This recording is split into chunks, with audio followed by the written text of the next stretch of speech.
You know, remember I told you, you want to change the world, create a product or a service that changes 1 billion people's lives, i.e.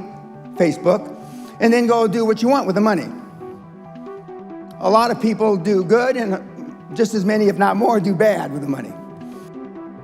But most of you will not do that because you don't want to make the sacrifices that I've made. And just as freedom isn't free, and I'm a veteran, freedom's not free, well, they're not willing to make the sacrifices, are they? And I'm doing it 24/7, 365. 24/7, 365, and I've been doing this almost 50 years. My habits, the difference between myself and most of you in this audience is they have extraordinary work habits.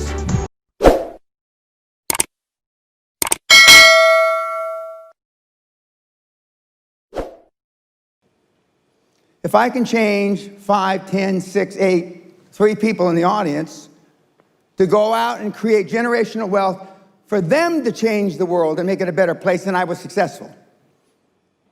But most of you will not do that because you don't want to make the sacrifices that I've made. And just as freedom isn't free, and I'm a veteran, freedom's not free, well, wealth doesn't come for free either. And the good that you may be able to do with that wealth generation doesn't come for free.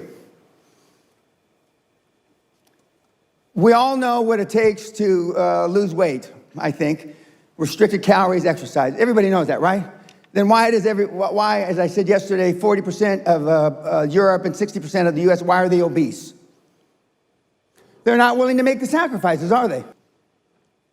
And I am now closing in on $1 trillion of creation of wealth with people just like you.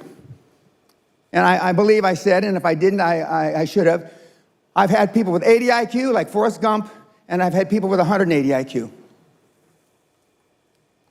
And I would normally say, and the Dutch are closer to the Forrest Gumps, but I'm not going to say that today.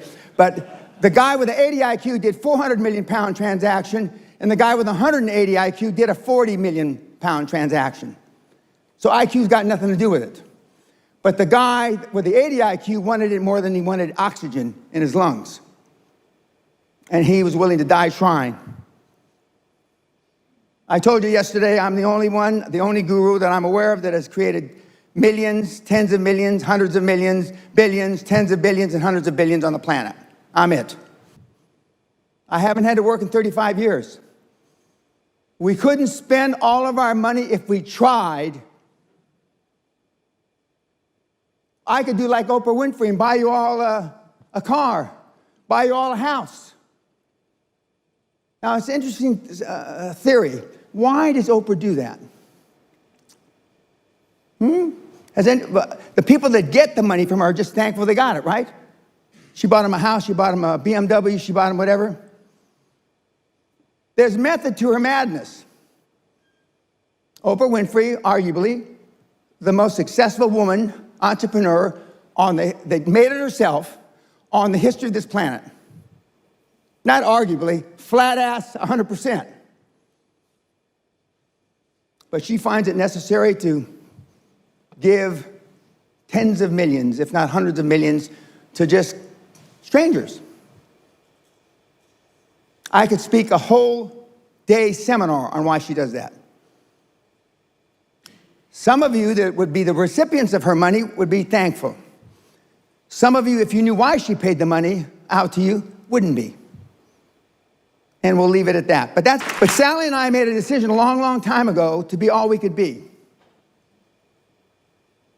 And when Michael asked me yesterday, well, what is QLA and what does all you can be merely mean? Well, when I got up this morning, the first time, I normally get up in the middle of the night, I work for an hour or two, and then I go back to sleep. Then I get up again, and I work for a couple hours, and I go back to sleep, and then I finally get up again. And I was practicing, even though I could give these slides in a coma. Somebody could shoot me in the head right now, and I could give these slides. I check emails, I check on all the projects, the kids that I'm mentoring, the other kids like Michael that are in what I call the guru business. And I'm doing it 24/7, 365. 24/7, 365. And I've been doing this almost 50 years. My habits, the difference between myself and most of you in this audience, myself and most of the people in all the audiences, Steve Jobs and most of the people in the audiences, Elon Musk and most of the people, is they have extraordinary work habits. Most of you don't like the idea of working 100, 120 hours a week. Remember, Holland's heaven. If Holland is heaven, why do I have to work 100 hours a week? Well, first of all, Holland's not heaven. And second of all, as Elon Musk has said many, many times in the last few years, a guy that works 100 hours a week, I would rather have than a guy that works 40 hours a week because he's going to get the job done twice as fast. I'm not looking for maximum IQ. I'm looking for maximum horsepower in work ethic. I'm looking for perspiration, not inspiration. People only come to me for one or two reasons. I'm the last guru on the last city and the last saloon, and the world is flat. Either you've tried everything else, including meditation, and it hasn't worked, or it hasn't worked to how you wanted it to work. So you come to me. And on top of it, even though I give it all away free, I charge a lot of money. And we're booked up for a year. Because you know that all these other things, as inspiration or desperation, a lot of you are desperate, although you pretend to be inspired. When you come to me, you're not inspired. You're fucking desperate. And if Peña can't make it work for me, remember, metaphorically speaking only, metaphorically, because I wouldn't want anybody in the room to hurt themselves. I mean, please, fuck. Anyway.